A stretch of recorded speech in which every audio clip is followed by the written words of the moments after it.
Lectura del libro de Isaías. Mi Señor me ha dado una lengua de iniciado, para saber decir al abatido una palabra de aliento. Cada mañana me espabila el oído, para que escuche como los iniciados. El Señor me abrió el oído, y yo no me resistí ni me eché atrás. Ofrecí mi espalda a los que me apaleaban, las mejillas a los que mesaban mi barba. No me tapé el rostro ante ultrajes ni salivazos. El Señor me ayuda, por eso no sentía los ultrajes. Por eso endurecí el rostro como pedernal, sabiendo que no quedaría defraudado. Palabra de Dios. Te alabamos, Señor. Dios mío, ¿por qué me has abandonado? Dios mío, ¿por qué me has abandonado? Al verme se burlan de mí, hacen visajes, menean la cabeza.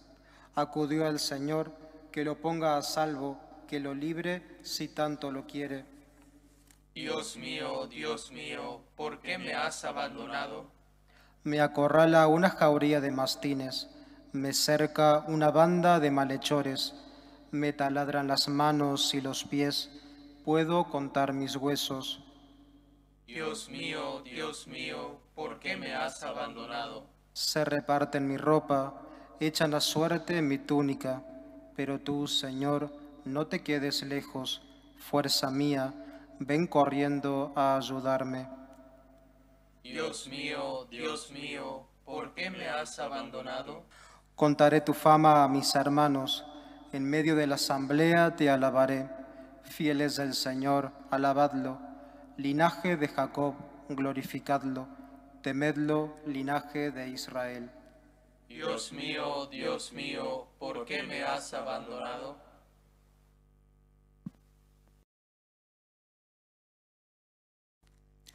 Lectura de la carta del apóstol San Pablo a los Filipenses.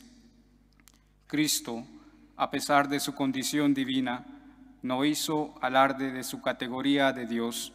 Al contrario, se despojó de su rango y tomó la condición de esclavo, pasando por uno de tantos. Y así, actuando como un hombre cualquiera, se rebajó hasta someterse incluso a la muerte, y una muerte de cruz. Por eso, Dios lo levantó sobre todo y le concedió el nombre sobre todo nombre, de modo que al nombre de Jesús toda rodilla se doble, en el cielo, en la tierra, en el abismo, y toda lengua proclame: Jesucristo es el Señor, para gloria de Dios Padre. Palabra de Dios. Te alabamos, Señor. Tiene ahora lugar la lectura íntegra de la Pasión. Por eso el sacerdote no dice lectura del Evangelio, sino Pasión de nuestro Señor Jesucristo. Ni se signa el libro, el leccionario, ni, por tanto, vosotros tenéis que contestar nada cuando el sacerdote dice lectura de la Pasión. Simplemente escucháis. En segundo lugar, aquellas personas que no puedan permanecer de pie porque son mayores o tienen problemas físicos, está permitido que escuchen la lectura de la Pasión sentados.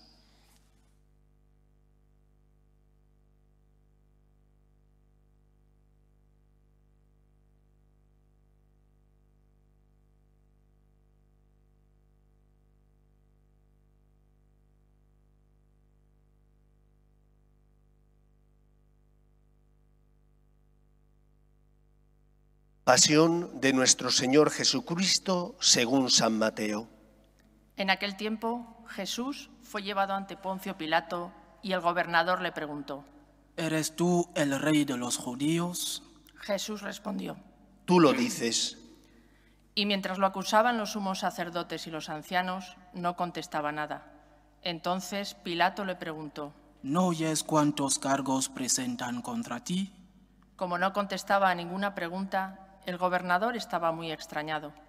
Por la fiesta, el gobernador solía soltar un preso, el que la gente quisiera. Había entonces un preso famoso, llamado Barrabás. Cuando la gente acudió, les dijo Pilato: ¿A quién queréis que os suelte? ¿A Barrabás o a Jesús, a quien llaman el Mesías? Pues sabía que se lo habían entregado por envidia. Y mientras estaba sentado en el tribunal, su mujer le mandó a decir: No te metas con ese justo, porque esta noche he sufrido mucho soñando con él. Pero los sumos sacerdotes y los ancianos convencieron a la gente que pidieran el indulto de Barrabás y la muerte de Jesús. El gobernador preguntó: ¿A cuál de los dos queréis que os suelte? Ellos dijeron: A Barrabás. Pilato les preguntó. ¿Y qué hago con Jesús llamado el Mesías? Contestaron todos. Que lo crucifiquen. Pilato insistió. Pues, ¿qué mal ha hecho? Pero ellos gritaban más fuerte. Que lo crucifiquen. Al ver Pilato que todo era inútil y que al contrario se estaba formando un tumulto, tomó agua y se lavó las manos en presencia de la multitud, diciendo: Soy inocente de esta sangre, allá vosotros. Y el pueblo entero contestó: Su sangre caiga sobre nosotros y sobre nuestros hijos. Entonces le soltó a Barrabás, y a Jesús, después de azotarlo, lo entregó para que lo crucificaran. Los soldados del gobernador se llevaron a Jesús al pretorio y reunieron alrededor de él a toda la compañía. Lo desnudaron y le pusieron un manto de color púrpura, y trenzando una corona de espinas, se la ciñeron a la cabeza y le pusieron una caña en la mano derecha. Y doblando ante él la rodilla, se burlaban de él diciendo: Salve, Rey de los judíos. Luego le escupían, le quitaban la caña y le golpeaban con ella la cabeza. Y terminada la burla, le quitaron el manto, le pusieron su ropa y lo llevaron a crucificar. Al salir, encontraron a un hombre de Cirene, llamado Simón, y lo forzaron a que llevara la cruz. Cuando llegaron al lugar llamado Gólgota, que quiere decir la calavera, le dieron a beber vino mezclado con hiel. Él lo probó, pero no quiso beberlo. Después de crucificarlo, se repartieron su ropa, echándola a suertes, y luego se sentaron a custodiarlo. Encima de su cabeza colocaron un letrero con la acusación: Este es Jesús, el Rey de los judíos.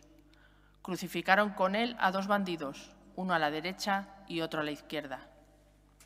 Los que pasaban lo injuriaban y decían, meneando la cabeza: Tú que destruías el templo y lo reconstruías en 3 días, sálvate a ti mismo. Si eres hijo de Dios, baja de la cruz. Los sumos sacerdotes, con los escribas y los ancianos, se burlaban también diciendo: A otros ha salvado, y él no se puede salvar. ¿No es el Rey de Israel? Que baje ahora de la cruz y le creeremos. ¿No ha confiado en Dios? Si tanto lo quiere Dios, que lo libre ahora. ¿No decía que era hijo de Dios? Hasta los bandidos que estaban crucificados con él lo insultaban. Desde el mediodía hasta la media tarde vinieron tinieblas sobre toda aquella región. A media tarde Jesús gritó: Elí, Elí, lama sabactani. Es decir: Dios mío, ¿por qué me has abandonado? Al oírlo, algunos de los que estaban por allí dijeron: A Elías llama a este. Uno de ellos fue corriendo. Enseguida cogió una esponja empapada en vinagre y sujetándola en una caña le dio a beber. Los demás decían: Déjalo, a ver si viene Elías a salvarlo. Jesús dio otro grito fuerte y exhaló el espíritu. Ahora, como señal de respeto ante la muerte de Cristo, nos arrodillamos.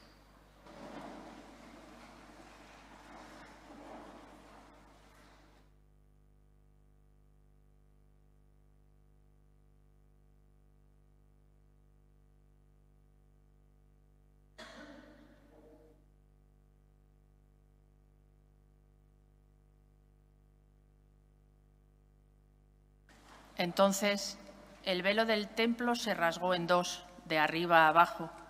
La tierra tembló, las rocas se rajaron, las tumbas se abrieron y muchos cuerpos de santos que habían muerto resucitaron. Después que Él resucitó, salieron de las tumbas, entraron en la ciudad santa y se aparecieron a muchos. El centurión y sus hombres que custodiaban a Jesús, al ver el terremoto y lo que pasaba, dijeron aterrorizados: Realmente este era hijo de Dios. Palabra del Señor.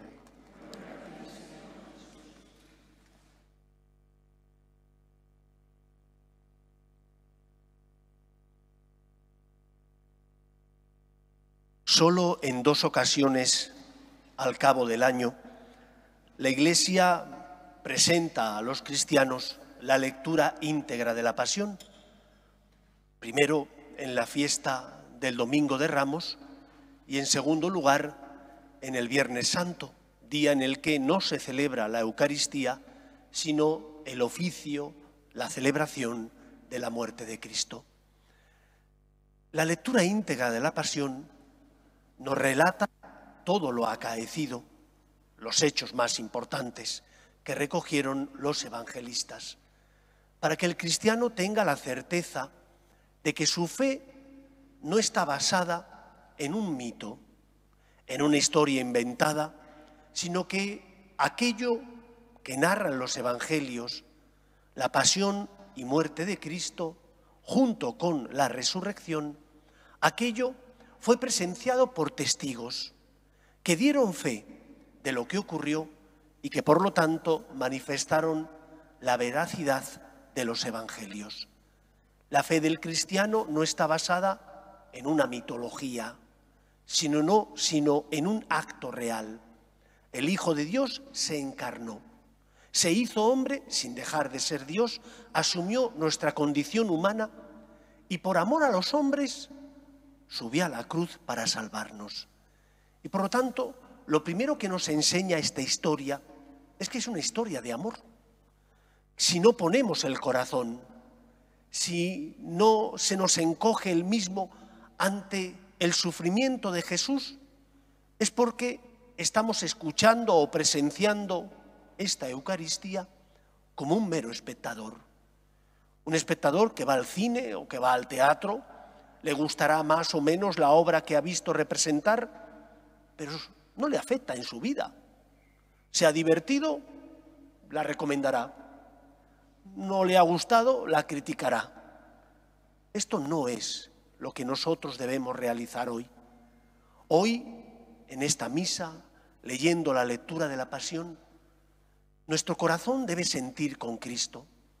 Nuestro corazón debe experimentar ese dolor por aquello que Cristo padeció y sufrió, porque tú y yo somos la causa por la que Él subió a la cruz, por la que Él dejó que las espinas se clavaran en su cabeza, por la que Él permitió que los clavos en sus manos y en sus pies horadaran su cuerpo. Cristo sufre por ti.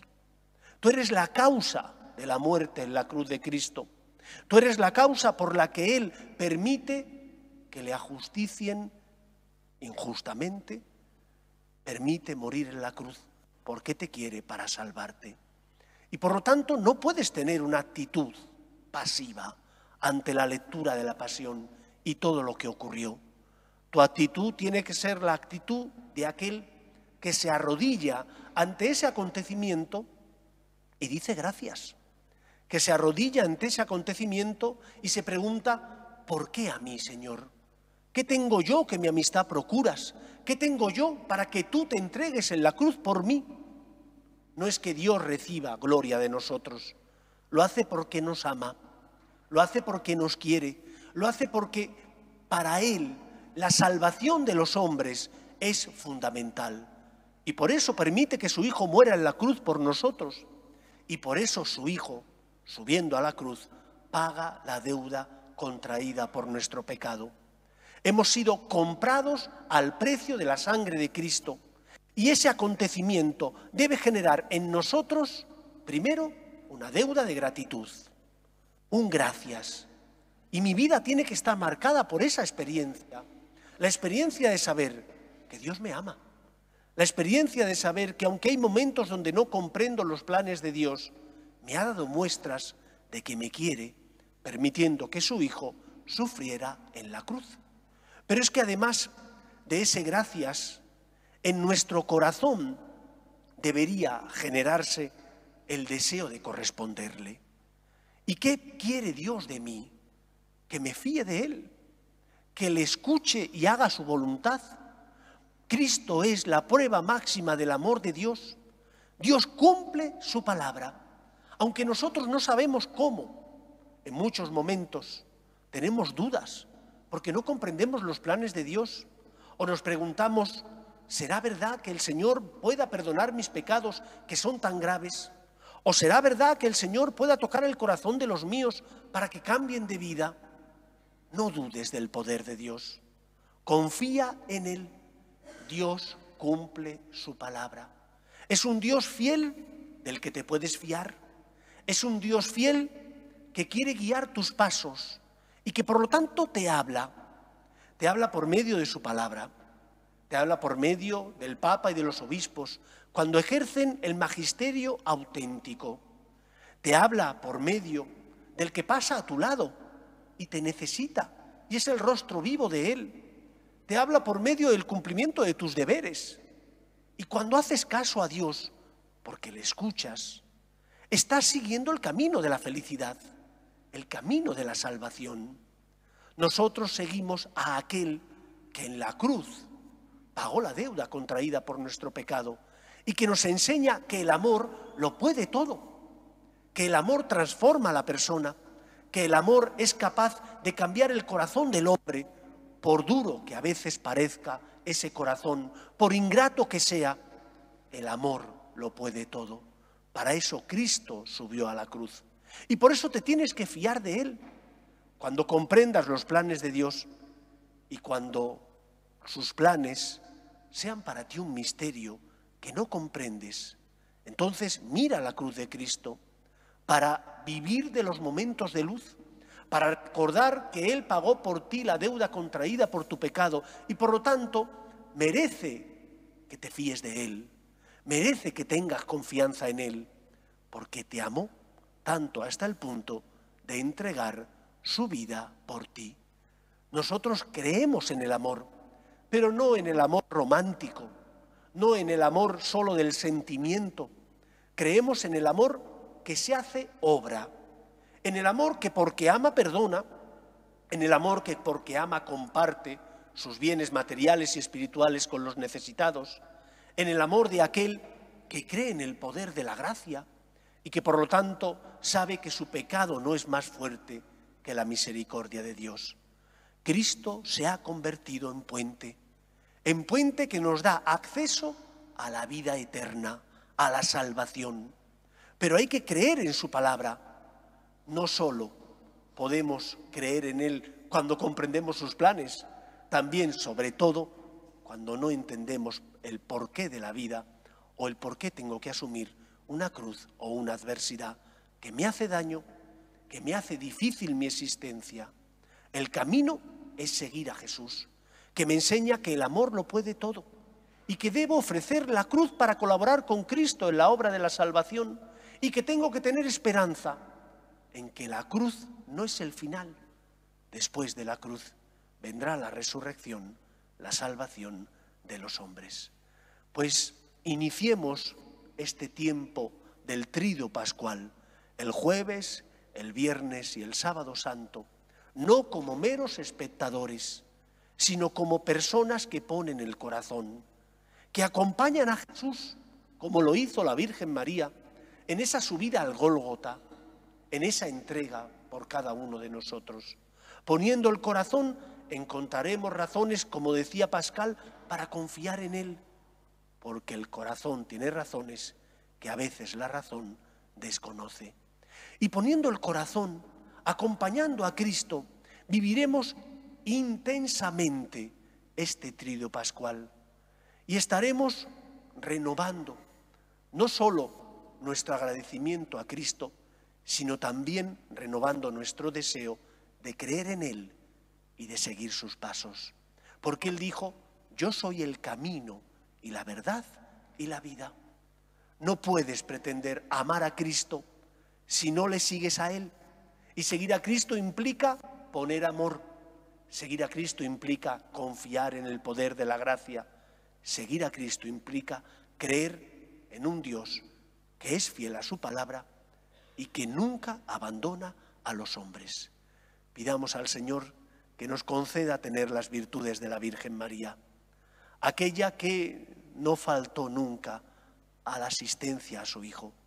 Aquella que engendró al Salvador porque se fió de Dios cuando Gabriel le anuncia el plan de salvación. Aquella que nunca dudó de Dios aun cuando tuvo que marcharse como inmigrante a Egipto porque Herodes quería matar al niño. Aquella que acompañó a Cristo al pie de la cruz antes de entregar el Espíritu porque no podía faltarle el cariño de su madre. En esta sociedad y en este mundo en el que vivimos, donde tantos no tienen esperanza, nosotros tenemos que ser María. Ser María que sostiene a Cristo que sufre. Porque el que está a tu lado y no tiene fe, no tiene esperanza ante las cruces de la vida. Tú tienes fe, tú crees en el amor de Dios. Sé tú instrumento de Dios por tus obras de caridad y de misericordia, porque escuchas, porque ayudas al que sufre, porque tienes una palabra de esperanza, porque crees en la salvación. Sé tú instrumento del mundo, sé las manos de la Virgen que consuelan a Cristo que sufre en el pobre y en el necesitado. La cruz no es el final. La cruz termina en la resurrección, que es la victoria del amor sobre Satanás, sobre el pecado, sobre la muerte. Pues que Cristo encuentre en nosotros esa fe que dice gracias, pero esa fe también que dice, puedes contar conmigo, Señor, para colaborar contigo en la obra de la salvación. Que así sea.